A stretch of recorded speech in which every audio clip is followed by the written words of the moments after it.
գաղափարում ինձ է միացել քաղաքագետ Ալեն Ղևոնդյանը, պարոն Ղևոնդյան, շնորհակալություն, դուք արձագանքել էիք այս որոշմանը, այս քայլին, նշելով, որ նկարը բացահայտ դիրքորոշում է, դուք ձեր Facebook էջում նկար էիք փոստել, վերջին որ տեսան մեր հեռուստադիտողները էկրանին, տեսանյութից պատկերը, բացահայտ դիրքորոշում է ինչի մասին։ Բացահայտ դիրքորոշում է, որ այն ինչ որ կատարվում է Հայաստանում, հայ առաքելական Սուրբ եկեղեցու եւ կաթողիկոսի նկատմամբ եւ սրբազանների նկատմամբ դա անընդունելի է, ինչպես հոգեվոր իմաստով, քրիստոնյա դավանության իմաստով, իդեպ նշեմ, որ հայկական առաքելական եկեղեցին տարբերվում է իր մոտեցումներով ռուսական ուղղափառ քրիստոնեական եկեղեցուց, բայց նրանք այսպես մեծ քրիստոնեական համայնքի այսպես ազգական, ազգակից քույր եկեղեցիներ, եթե այդպես է գրագիտությունը այդպես քրիստոնեաբանական ենթադրում, այսինքն այն ինչ որ տեղի ունենում Հայաստանում դա անընդունելի է։ Իսկ նկարները երբեմն նաև գեոպոլիտիկա են։ Ակնհայտ է որ Ռուսաստանում հասկանում են ինչա կատարում Հայաստանում եւ խնդիրը միայն եկեղեցու կամ սրբազանների կամ կաթողիկոսով չի որոշում։ Խնդիրը նաև պայմանավորված է Հայաստանի ապագա տեսլականի այն թեզերով, որոնք գործող վարչապետը հանրայնացնում է պարբերաբար, հա։ Եկեք փորձենք հասկանանք ինչու է ամեն ինչը սկսեց, եթե հիշում եք, այսպես կոչված հեղափոխության կամ ես կասեմ իշխանահանձնման ժամանակահատվածից հետո որոշակի այսպես քայլեր ձեռնարկվեցին կաթողիկոսի նկատմամբ, շատ նաև վարքաբանական առումով դեֆորմացիոն քայլեր, հա։ Հետո այդ process-ը դադարեցվեց։ Հետո որոշակի ֆոտոներ, հանդիպումներ վարչապետի եւ այլ այսպես այդ ժամանակվա գործող քաղաքական ղեկավարների եւ կաթողիկոսի միջև որոշակի կարծես թե իրավիճակը հարթեցվեց, բայց հետագայում պատերազմից հետո եւ Ալիևի շատ հայտնի այսպես մի տեքստից հետո, որ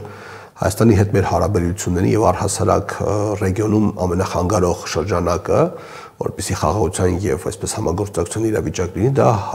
հայկական սփյուռքն է եւ եկեղեցին։ Եկեղեցու թեման Փաշազադ են զարգացած հետագայում, ասելով որ հայկական եկեղեցին ռևանշիստական է եւ այլն,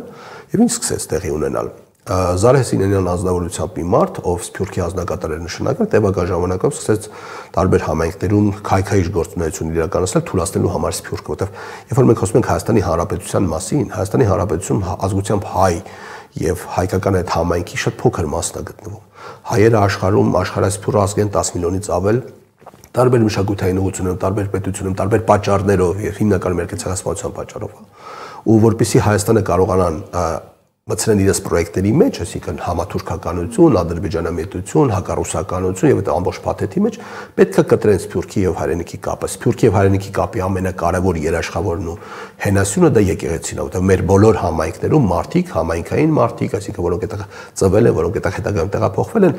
միաձուլվում են, միավորվում են հենց եկեղեցու շուրջ։ Ինչ էր պետք անել, պետք էր եկեղեցին հեղինակազրկեր, քանդել, այ հենց մենակ այն բառամթերքը, որով գործող վարչապետը ասես դիմում է կաթողիկոսին, չի դիմում ամենայն հայոց կաթողիկոսին, դիմում է Կտրիչ Ներսիսյան անվանով թող վեհապարիստների ձևակերպելու համար։ Ինքը փորձում է նրան իջացնի ներքև, սարքի հասարակ մահկանացու նոր այդ հարթությունում դիսկուսիան իրականացնել։ Դա մանիպուլյատիվ թեզ է, որը հասարակական ինչ-որ շրջանակների մոտ շատ թեթև արձագանք ստանում է, բայց ակնհայտ երևում է, որ հաջողություն չի ենթադրող թեզ։ Ռուսաստանի այդպիսի ֆոտոն, Ռուսաստանի ղեկավարի անմիջական մասնակցությամբ ակնհայտ է որ մեսեջեր իր մեջ պարունակում, որտեղ Ռուսաստանում հենց այնպես որևէ մեկին որևէ փուլում այդ օրինակ շքանշանի չեն այսպես արժանացում, այն էլ այս իրավիճակում Հայաստանում տեղի ունեցող process-ների կոնտեքստում թերևս այսքանը։ Վերջին օրերին ամենաաղմկահարույց թեման Ալիևը նորից Սևանը անվանել է Գյոյչա, սա առաջին անգամ չի անում, Սյունիքը ադրբեջանական պատմական հող է անվանել Ալիևը սրանից առաջ մի քանի անգամ ամբողջ Հայաստանի տարածքն է պատմական ադրբեջանական հող անվանել։ Խնդրում եմ ձեր արձագանքը Հայաստանից, Փաշինյանից եւ նաեւ Միրզոյանից սրան ի պատասխան, որ առաջարկում են կենտրոնանալ իրական Հայաստանի վրա, տոպանիմների վրա են ինչ որ այլ եղան արձագանքներ, որ ստանձնել են Ալիևի փաստաբանի դերը։ Դուք համաձայն եք սրա հետ։ Իհարկե համաձայն եմ, ավելին ասեմ, ես զարմանում եմ, որ այս օրակարգը մեզանում նաև զարմանք է առաջացնում։ Զարմանում են մարդիկ իրականում։ Ալիևը ադրբեջանական քաղաքական պլանավորումներում Հայաստանը ենթադրվում է դիտարկել որպես արևմտյան Ադրբեջան։ Այն թեզերը, որ իբր բացահայտել են, որ ՀԿ-ն ֆինանսավորում է, չգիտեմ, Ադրբեջանի կողմից, բախում Մոզամբիկի կողմից չէր ֆինանսավորել, ինչի մասն է խոսքը։ Այսինքն պատերազմից հետո Ադրբեջանը ձևավորել է իշխանություն գործող շրջանակ Ալիևի գլխավորությամբ ձևավորել է նոր ազգային գաղափար, արևմտյան Ադրբեջանի թեզը, որպեսզի մոբիլիզացնի իր շուրջ լեգիտիմ կերպով այդ մարդկանց, ինքը այդ նոր նպատակն է դրել։ Հանուն դրա ծառայեցնելու է բոլոր ռեսուրսները, ինչ որ ինքը ունի, բայց այս պայմաններում ռազմական ճանապարհը լինելու է պլան B-ն։ Պլան B-ի էլեմենտներից մեկը լինելու է Թրամփի trip, այսպես ասած, Թրամփի ուղին, հա, որը նախաստորագրված փաստաթուղթ է, միջազգային իրավունքի տեսանկյունից որևէ պարտավորություն չի ենթադրում կողմերի վրա, բայց հրապարակային քաղաքականության տեսանկյունից Ալիևը օգտագործում է իբր երկաթուղային բաց ճանապարհներ, ցորենի եւ այլն, հետագայում պրետենզիաներ եւ պահանջներ են հրապարակային ներկայացնելու գործող վարչապետի նկատմամբ, եւ սա հղում անելով այդ փաստաթղթին, ասելով որ մենք չենք կարող չանենք։ Իհարկե, խոսքը հատկապես արդեն սկսել են, քիչ առաջ մենք եթերում ցուցադրեցինք, ինչպես է Բաքու այցելած թուրք կուսակցապետը պահանջում, որ Փաշինյանը այո է ասել եւ հիմա պետք է այդ Զանգեզուրի միջանցքը տա, այլապես իրենք ուժ կգործադրեն, ուժ ունեն։ Ինֆորմացիային ծանոթ չէ, այսինքն ուշացել էի, ծանոթ չէի դատվածին։ Ես ուզում ասեի, որ հենց առաջի հերթին իհարկե Զանգեզուրի միջանցքի մասն է խոսքը։ Ինչ վերաբերում է Ալիևի հռետորաբանությանը, եկեք հասկանանք, որ կամ ընդունենք կամ վերջապես ընդունենք, որ Ադրբեջանը ամեն ինչ քաղաքական պլանավորման տեսանկյունից շատ գրագետ է անում։ Նախ իրենք ունեն մոտ 150,000 ադրբեջանցիներ, որոնք իրավականորեն, հա, այսպես ենթադրող, պահանջներ ենթադրող փաստաթղթային փաթեթներ ունեն, որոնք տեղափոխվելու են Հայաստան, հա, եւ այդ փաթեթները ուղղակի փաթեթներ չեն, դրանք կադաստրային վկայականներ են, ՀԽՍՀ կադաստրային վկայականներ, երբ որ ադրբեջանցիները Հայաստանից տեղափոխվում են, իրենք այդ կադաստրային վկայականները տարել են իրենց հետ, իրանց մեծագույն մասը իդեպ իրենց բնակարանները վաճառել է հայերին, դա էլ ասենք, հա, հիմա ինչ են անելու, փորձելու են դրանցով լեգիտիմ, լեգալ իրավունք իրացնել Հայաստանի նկատմամբ։ Եվ այս ամեն ինչում գալիս է Ալիևի վերջի հռետորաբանությունը,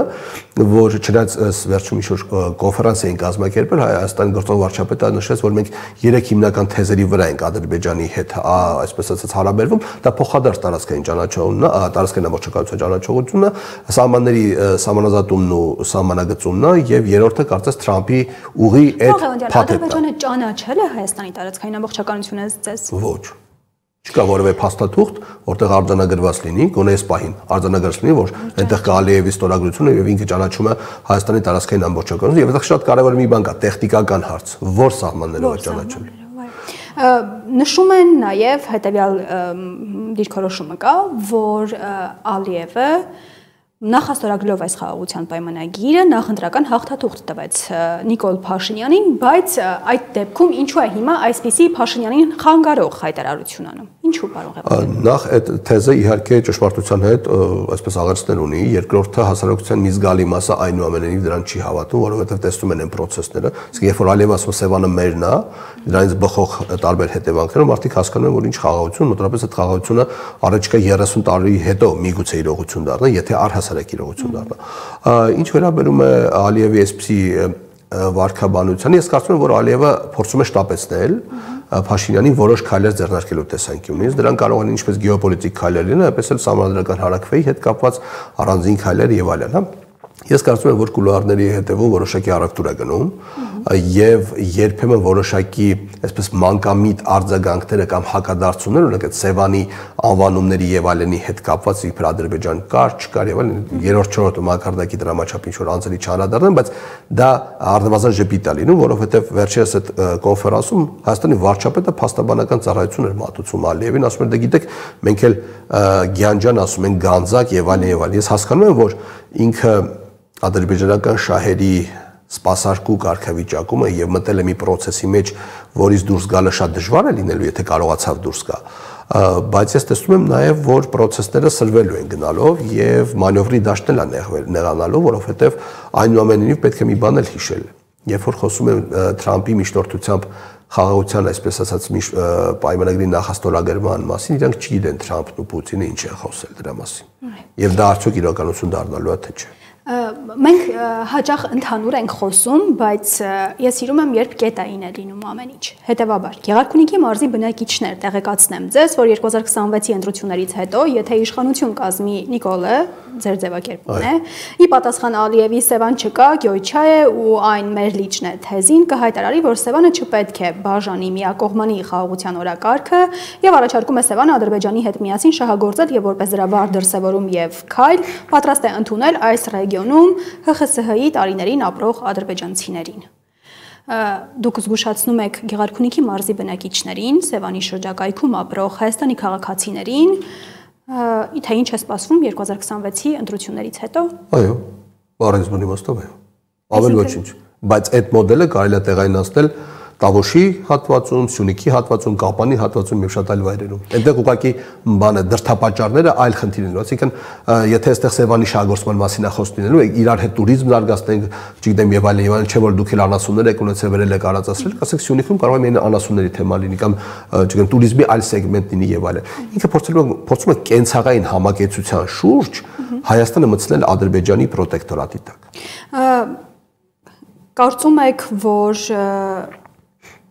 Գեղարքունիքի մարզում, որտեղ նախորդ ընտրությունների արդյունքները մենք գիտենք, նման զգուշացումները, նման տեղեկությունները դիրքորոշում կփոխեն։ Ես կարծում եմ, որ այնտեղ որոշակի դիրքորոշման միգուցե աննշան փոփոխություն կա, բայց մասնագետների գործը նաև նրանում է, որ մենք փորձում ենք ռիսկերն ու սպառնալիքները կանխատեսել ու ցավոք 2020 թվականի պատերազմն էր այդ շրջանակներում, մարդիկ ասում էին, որ հնարավոր չի եւ այլն, էպիտետները որակումներ էին տալիս։ Իրականությունը ցավոք եկավ, որ մենք էինք ճիշտ եւ մյուսները սխալ, դրանից իհարկե մենք չենք ողջևորվում, որովհետեւ պետությունն է խոսում, մենք ինքներս ենք խոցում, մեր կյանքն է, այդ ամեն ինչից դառնում ավելի ցածր որակի, բայց այստեղ արդեն սպառնալիքը կենսական բնույթ է ստանում։ Ու ես կարծում եմ, որ այդ օրակարգը առավել քան իրատեսական է։ Տնտեսության շուրջ են փորձելու կապիտուլյացիա վերցնել։ Ես իզուր չի որ օգտագործում են այսպես մի խաղաղ կապիտուլյացիա թեզը, որովհետև իմաստ չունի ռազմական գործողություններ սկսել, եթե այնուամենայնիվ հայկական կողմը բոլոր էլեմենտների մասով գնում է զիջումների ու տարբեր փաթեթավորումներ այդ ներկայացնում սեփական հասարակությանը։ Վերջին հարցս այսօրվա համար Մոսկվայում հանդիպում են Հայաստանի եւ Ռուսաստանի անվտանգության խորհրդի քարտուղարներ։ Ըստ ձեզ արդեն մի քանի հայտարարություններ կան, հիմա վարքյան նրանց կներկայացնենք։ Որն է այս այցի նպատակը, որն է այս հանդիպման բանակցային օրակարգը։ Նայեք, շաբաթներ առաջ Լավրովը հայտարարությամբ հանդես եկավ իր խոսքի մեջ, որ Անդրկովկասի եւ Կենտրոնական տեղի ունեցող process-ները դեմ են մեր շահերին եւ մենք թույլ չենք տա, որպեսզի այդ ռեգիոնները հայտնվեն այլ ազդեցության ոլորտներում։ Իսկ մենք պետք է ամեն ինչը այդ ծիրի ներքո նայենք եւ վերջիվերջո process-ները այստեղ տեղի ունենում, կարծես Ադրբեջանի հետ հարաբերությունները Ռուսաստանի որոշակիորեն փոփոխվել են, ու դրական բառը այստեղ ճակերտինով կարելի է օգտագործել, Ռուսաստանը փաստացիորեն աստիճանաբար կարծես թե դուրս է մնում process-ներից, հա։ Չնայած Ռուսաստանը ներգրավված ունի հարավային Կովկասի առանձին պետություններում այս կամ այն ձև, ես անպետությունների անունները չտամ, Հայաստանում ինքը ունի ֆորմալ փաստաթուղթ, բայց 2021 թվականից ի վեր, կարծեմ, հայ-ռուսական ռազմական համագործակցության հետ կապված որևէ նշանակալի process տեղի չունեցել, ոչ մի զորավարժություն տեղի չունեցել։ Իսկ այդ ամեն ինչը ինդիկատոր է, որ հայ-ռուսական դաշնակցային հարաբերությունները ոչ միայն ճգնաժամի մեջ են, այլ ազատ անկման մեջ են, եւ դրանք հետևանքներ են ունենալու։ Իսկ հարավային Կովկասը Ռուսաստանի կենսական տարածքներից մեկն է։ Այլ հարց է, որ Ռուսաստանի ազդեցության սեգմենտը փոփոխվել է աշխարհում եւ այս ռեգիոնում, եւ պետք է ճշգրտել։ Իսկ անվտանգության խորհրդի քարտուղարի հետ իրենք հավանաբար ուզում էին հասկանային, թե մինչեւ ուր են գնալու եւ մինչեւ ինչի են պատրաստ լինելու եւ հավանաբար ռուսական ոճով զգուշացնել X իրավիճակում Y քայլերի հետևանքների մասին։